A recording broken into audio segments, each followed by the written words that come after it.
Guruvayur Devaswom board നിയമനത്തിന് കോഴ വാങ്ങിയെന്ന് ആരോപണം. തിരുവല്ല ഏരിയ കമ്മിറ്റി അംഗം കൊച്ചുപ്രകാശ് ബാബുവിനെതിരെയാണ് ആരോപണം ഉയർന്നത്.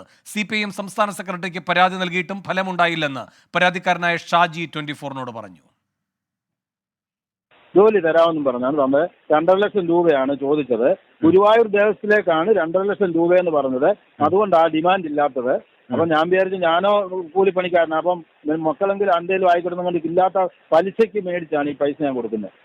പലിശയ്ക്ക് മേടിച്ചാണ് വെച്ചാല് ഒരു തിങ്കളാഴ്ച പറയുന്നു, ബുധനാഴ്ച പൈസ കൊടുക്കണം, ഇല്ലെങ്കിൽ അടുത്ത ആള് കയറുമെന്ന് പറയുന്നു. അപ്പൊ ഞാൻ പെട്ടെന്ന് കൊള്ള പലിശയ്ക്ക് മേടിച്ചാണ് ഈ പൈസ കൊടുത്ത് ഇത് നടപടിയാകുന്നത്. ഒരു വർഷക്കാലം എന്നെ അങ്ങോട്ടും ഇങ്ങോട്ടും ഓടിച്ചു.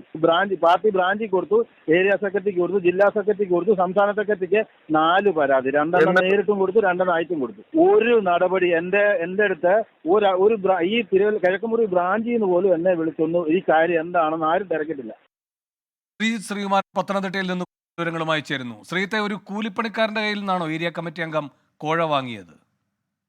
തീർച്ചയായും അയാളുടെ മകന്റെ, ഷാജിയുടെ മകന്റെ ജോലി ആവശ്യത്തിനായി ഗുരുവായൂർ ദേവസ്വം ബോർഡിലെ ഒരു ക്ലറിക്കൽ പോസ്റ്റിലേക്ക് നിയമനത്തിന് വേണ്ടിയാണ് 2.5 ലക്ഷം രൂപ ആവശ്യപ്പെട്ടത്. അത് DYFI പ്രവർത്തകനായ രതീഷ് എന്ന വ്യക്തി മുഖാന്തരമാണ് CPIMന്റെ തിരുവല്ല ഏരിയ കമ്മിറ്റി അംഗം കൊച്ചുപ്രകാശ് ബാബുവിലേക്ക് എത്തുന്നത്. അങ്ങനെ ആദ്യഘട്ടത്തിൽ 1.5 ലക്ഷം രൂപ നൽകി. 2022-ലാണ് ഇത്തരത്തിൽ പണം നൽകുന്നത്.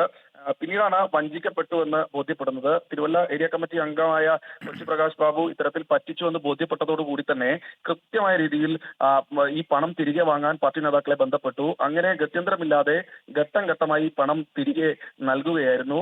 ശേഷം പരാതി പാർട്ടിയിൽ നൽകി ഷാജി. അതാദ്യം ഏരിയ സെക്രട്ടറിക്കും പാർട്ടി ബ്രാഞ്ചിനും ഒക്കെ തന്നെ പരാതി നൽകി. ഇത് ഫലിക്കാതെ വന്നതോടെ ജില്ലാ സെക്രട്ടറിക്ക് നൽകി. അവിടെയും കാര്യമായ രീതിയിലുള്ള നടപടി എടുത്തില്ല. കാരണം തിരുവല്ലയിൽ തന്നെ ശക്തനായ ഒരു ജില്ലാ സെക്രട്ടറി അംഗത്തോടൊപ്പം നിൽക്കുന്ന ആളാണ് കൊച്ചുപ്രകാശ് ബാബു. അതുകൊണ്ട് തന്നെ കാര്യമായ രീതിയിൽ നടപടി ഉണ്ടായില്ല എന്നാണ് ആക്ഷേപം. എന്തായാലും അതിനുശേഷം സംസ്ഥാന സെക്രട്ടറിയെ നേരിൽ കണ്ട് 4 തവണ പരാതി നൽകുന്ന ഒരു സാഹചര്യം ഉണ്ടായി. റിപ്പോർട്ട് പാർട്ടിയിൽ നിന്ന് വാങ്ങിച്ച ശേഷം നടപടി എടുക്കാമെന്നായിരുന്നു പാർട്ടി സംസ്ഥാന സെക്രട്ടറി MV ഗോവിന്ദൻ പറഞ്ഞതെന്ന് ഷാജി പറയുന്നു. പക്ഷേ യാതൊരു നടപടിയും എടുത്തില്ല. പാർട്ടി ഈ വിഷയത്തിൽ ഒരു കമ്മീഷനെ നിയോഗിച്ചിരുന്നു. പക്ഷേ ആ കമ്മീഷണർ റിപ്പോർട്ടും എങ്ങും എത്തിയിട്ടില്ല. അപ്പോഴാണ് ഷാജി പറയുന്നത് താൻ പാർട്ടി പ്രവർത്തകനാണ്, നിലവിൽ അനുഭാവിയാണ്, പാർട്ടി അംഗത്വം താൻ പുതുക്കിയിട്ടില്ല, പക്ഷേ പാർട്ടി പരിപാടികളിലൊന്നും ഇപ്പോൾ പങ്കെടുക്കുന്നില്ല, പാർട്ടി ഇത്തരത്തിൽ ആണ് സ്വീകരിക്കുന്നതെങ്കിൽ ശക്തമായ നടപടികളിലേക്ക് പോകാനാണ് ഷാജിയുടെ തീരുമാനം. ശ്രീകുമാറാണ് പത്തനംതിട്ടയിൽ നിന്നും വിവരങ്ങൾ നൽകിയത്.